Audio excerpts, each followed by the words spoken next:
things about builds in God Eater and how the beginner system and mechanics work, because it's very similar to some other games, but I just put it higher up on the scale because it's just a better game. So, What do you... There were whispers that just gonna get past this little story part. but if Baron would You will... will me.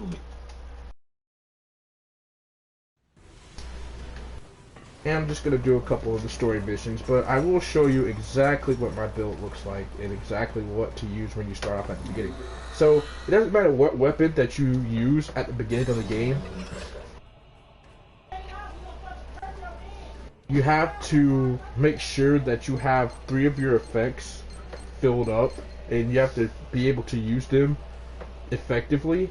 And the reason is because those effects help you build up more damage when you have a combo that's going. And combos, you can do them on your own, but like the best combos are usually the most basic ones, like square, square, triangle, or the jumping attack.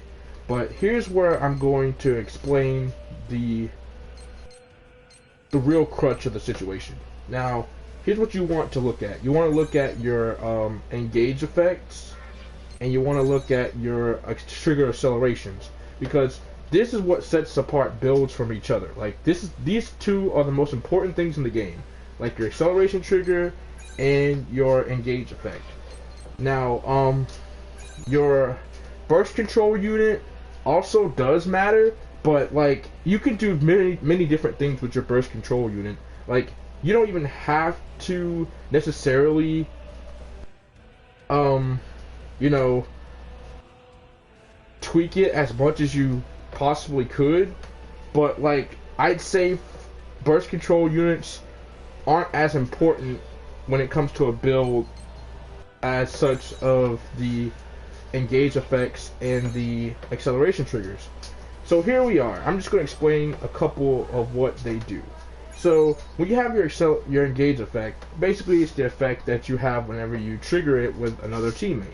So here's what you really want for engage effect, because right now I have Divine Touch, which Divine Touch is pretty good to have if you're going for a support build.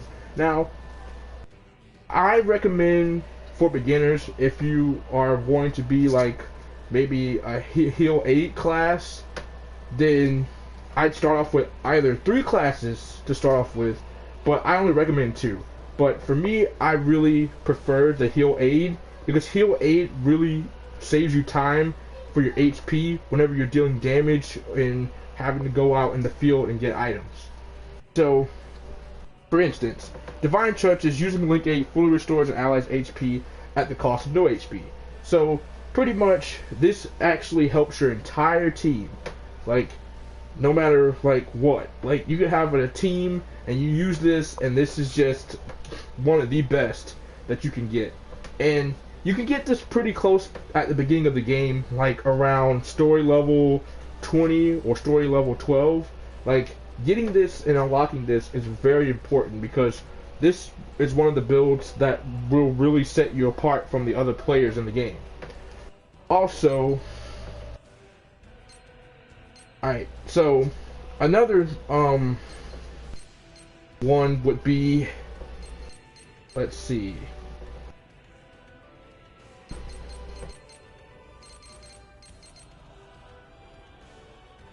Alright, so Skydiver, whenever you do activate it with your engage effect, it does help you with the simple fact that it increases your speed and attack by 20%.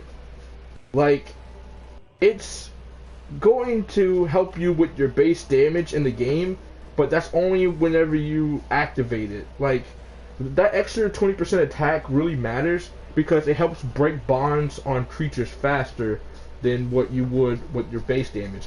And when you stack Skydiver with stuff like, you know, Breaker or Warrior, and to that effect, because I'm using Breaker, which is you perform 2 breakable bomb devours. Basically, it increases the power of melee attacks against partners with broken bonds by 30%. Now, here's what you want to do the entire time when you're playing the game. You want to break those bonds. Like, that's the most important thing, period. Like, those bonds, when they get broken, the amount of damage that you can deal to the broken bond parts is just, you know, it is what it is. Like, it's going to deal a shit ton of damage. Like, it's just going to be right then and there. Like, that's what you want to get the highest damage possible, even if you're using a support build. Now, my build is a support build because I'm dealing damage, but I'm also giving back to my team. And because I want to give back to my team, it's because you don't want your team to have to keep struggling for their, you know, their Oracle or their HP. Because Oracle and HP is the most important thing in the game, and you really can't suffice much for stamina, because stamina is like, you know, it is what it is. Like, if you just have low stamina in the game, then you just have low stamina. You can make a stamina build up on the side, but I just recommend the base stamina is as good as it's going to get, because you can work around the stamina and still be able to do enough damage to survive the next attack or combo that you perform. So they have different ones, and I pretty much have majority of the most important ones. And this one is okay if you're making like a straight up BA effects build, because burst arts do matter in the game. Like, burst arts with broken bond is like the most overpowered thing that you can have. So you really want to have something on your acceleration trigger that's gonna be, you know, that's gonna be viable to your weapon or the structure that your weapon's gonna have. Now, I'm gonna go over the weapons next, but I'm just going to explain the whole, you know, lowdown of it. So here's how this works. Alright, so you've got your weapon. So as you can see, the weapon that I'm using is this. Alright.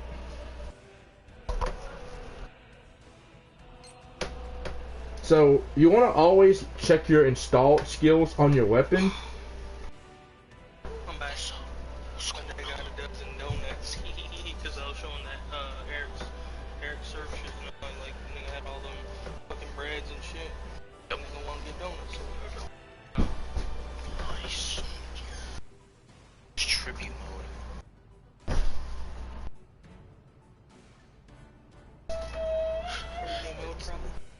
It's telling me for an order to get extra stuff to do it. But it says very low activity, so I'm not gonna wait here for 5 minutes.